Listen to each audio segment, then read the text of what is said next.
Hello दोस्तों, good morning.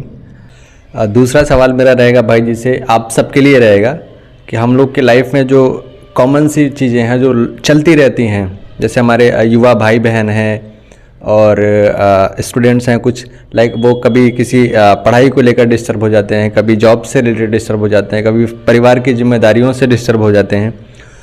उन सब चीज़ों को सोच सोच के वो भाई लोग डिप्रेशन में जाने लगते हैं धीरे धीरे करके, फिर उनकी सोचने की क्षमता जो है वो कम हो जाती है। तो उस चीज़ का भाई जी कोई उपाय बताइए जिससे उनकी जो सोचने की क्षमता है वो बढ़े, लाइक वो फैमिली में हैप्पी रह सकें, काम को अपने अच्छी तरीके से कर सकें। भाई जी बताएंगे। देखिए, सिंपल सी बात है, एक होता है IQ, एक होता है EQ। आपका IQ कितना भी हाई क्यों ना हो, अगर आपका EQ लेवल डाउन है, IQ आपके किसी काम आने वाला नहीं है। जैसे सपोज करो एक व्यक्ति एग्जाम की तैयारी कर रहा है, उसने सारी बुक पढ़ डाली, बड़ी मेहनत की उसने, उसका IQ तो हाई हो गया ना। लेकिन एग्जाम हॉल में बैठते ही हम में से बहुतों के साथ होता है कि सारे के सारे उत्तर उड़ जाते हैं, जैसे फ्यूज उड़ गया हो, एकदम ब्लैंक हो जाते हैं, कुछ समझ में नहीं आता क्या करें, और अपना सर पीट के खड़े होते हैं। जैसे एग्जाम खत्म होगा, बाहर आएंगे, एकदम सारे उत्तर याद आने शुरू हो जाते हैं, अरे मेरे को तो आता था, मेरे को तो आता था, होता है ना। तो ऐसा क्यों होता है? क्योंकि IQ तो हाई है, EQ लो है। और आपको ये जान के बड़ी खुशी होगी, IQ plus EQ is equal to SQ।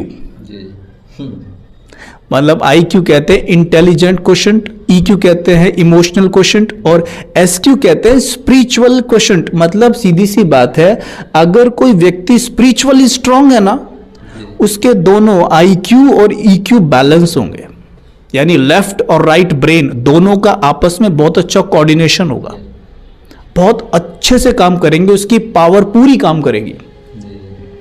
इसलिए कहा जाता है हर एक व्यक्ति को स्पिरिचुअल होना बहुत जरूरी है।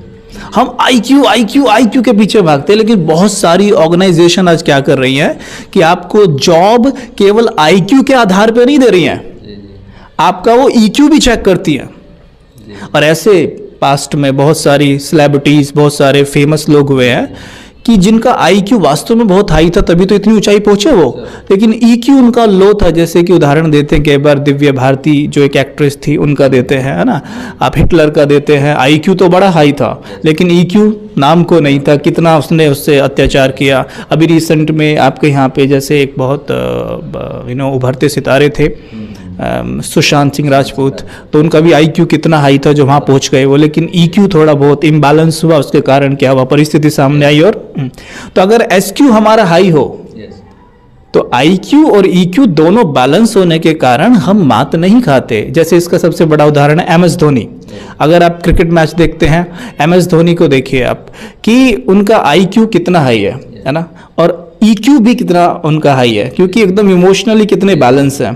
तो जिस व्यक्ति का IQ और EQ हाई है उसी को कहेंगे वास्तव में स्पिरिचुअली स्ट्रांग व्यक्ति। तो हम सभी को स्पिरिचुअल होना बहुत जरूरी है। और मैं आपको एक बात बताऊं, स्पिरिचुअलिटी का मतलब ये कतई भी नहीं होता कि हम सोचते हो कि स्पिरिचुअलिटी का मतलब ये होता है कि हमने बाबा बन जाना है, सन्यासी बन जाना है, या हमने कोई माला जपनी है, या हमने नहीं, भले करिए ये चीज़, ऐसा कुछ गलत नहीं है इनमें, लेकिन हम ऐसा सोचते हैं, अरे भाई हम कहीं बाबा तो नहीं बन जाएंगे, अच्छा हम घर बार तो नहीं छोड़ देंगे, ऐसा कुछ नहीं है।